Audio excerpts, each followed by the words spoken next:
નમસ્કાર, જય શ્રી કૃષ્ણ.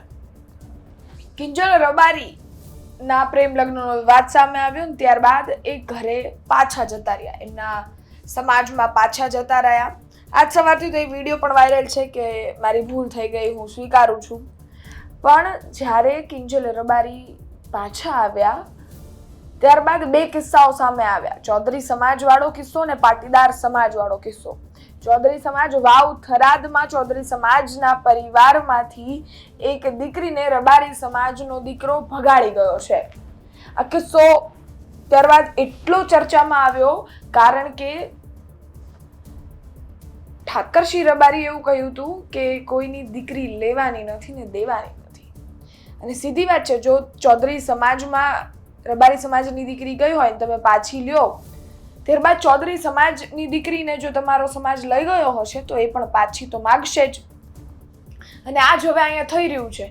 પરંતુ આ બધાની વચ્ચે જે વિડીયો વાયરલ થયો હતો, ચૌધરી સમાજના માતા પિતા છે એ હાથ જોડી હાજીજી કરી રહ્યા હતા કે અમને અમારી દીકરી પાછી આપો, તમે જે રીતે કિંજલ રબારીને લઈ ગયા છો, તમારા સમાજનો માન મોભો સાચવ્યો છે એવી તમે વાત કરી રહ્યા છો, તો તમે અમારા સમાજની દીકરી પણ અમને પરત પાછી આપી દો.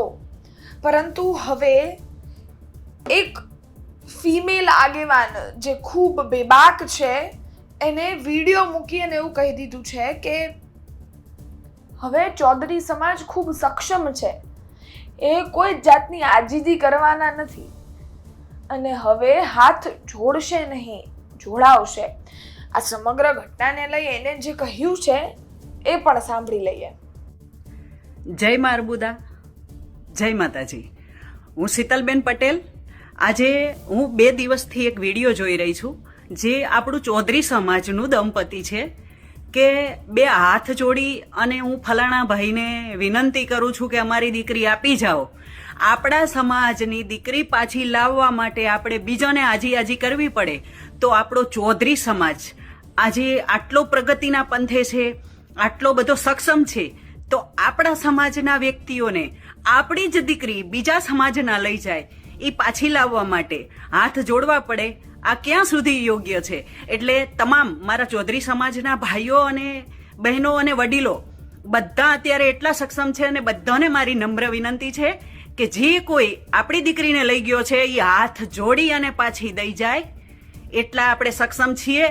તો હવે સમય આવી ગયો છે, લડી લઈએ. કારણ કે આપણા સમાજની દીકરીને પણ કોઈ બીજી સમાજનો હાથ અડાડતો અને એના હામી આંખ કરતો 7 વાર વિચારવો જોઈએ. આપણે પણ કાંઈ કોઈથી કમ નથી. એટલે અત્યારે એક સમય આવી ગયો છે કે આપણા સમાજના દંપતીને બીજા કોઈની આજી કરવાની જરૂર નથી. બધા મારા સમાજના ચૌધરી ભાઈઓને મારી નમ્ર વિનંતી છે કે બધા એક થઈ જાઓ અને જે કોઈ લઈ ગયો છે એ હાથ જોડી અને પાછી આપણી દીકરીને દઈ જાય. જય માતાજી, જય મારબુદા. આપણે સાંભળ્યું એ આગેવાનને જે ખૂબ બેબાક અંદાજમાં કહી ગયા અને એવું પણ કહી દીધું કે હવે આ સમય છે ચૌધરી સમાજને એક થવાનો, ચૌધરી સમાજની યુનિટી બતાવવાનો. પરંતુ મિત્રો એક સવાલ આપણને થાય કે શું પ્રેમ લગ્ન છે એ કોઈ સમાજ ના માન મોભાની આડા આવી જાય છે? બે વ્યક્તિની મંજૂરી, બે વ્યક્તિની પસંદગી શું કોઈ સમાજના મોભાને ઠેસ પહોંચાડતી હોય છે?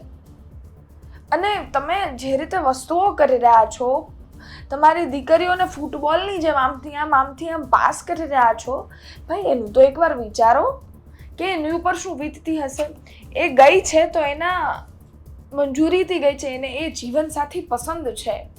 પરંતુ તમે તમારા સમાજના માન મોભામાં અને તમારા સમાજની આબરૂને, તમારા સમાજના બંધારણને આગળ રાખી, માનીએ કે સમાજથી રૂડા હોઈએ છીએ આપણે, એને એના નિયમો પાળવા ખૂબ અગત્યના હોય છે, પરંતુ જ્યારે દીકરો લઈ આવે છે ત્યારે કેમ આડા નથી આવતા? આ પણ એક સવાલ છે. અને હવે આ બધાની વચ્ચે જે રીતે ચૌધરી સમાજના આગેવાનનું નિવેદન આવ્યું ને એને કહી દીધું કે હવે હાજીજી નહીં, હાથ જોડશે પણ નહીં, અમારો સમાજ સક્ષમ છે.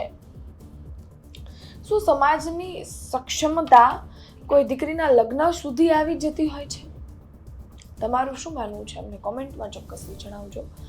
આ આગેવાનના નિવેદનને લઈને તમારું શું માનવું છે એને લઈને પણ અમને કોમેન્ટમાં ચોક્કસથી જણાવજો. તમારા અભિપ્રાય અમારા સુધી ચોક્કસથી પહોંચાડજો. માહિતી વધારેમાં વધારે લાઇક શેર કરજો, કારણ કે આ મુદ્દો ધીરે ધીરે એટલો ગરમાઈ રહ્યો છે અને તેમજ એક બાદ એક હવે તો બધા જ એની દીકરીઓ પાછી માગી રહ્યા છે. તો શું બધા સમાજની દીકરીઓ બીજા સમાજમાંથી પરત લઈ જશે તો કોઈનું જીવન કઈ રીતે ચાલશે, કોઈકની ગૃહસ્થી કઈ રીતે ચાલશે?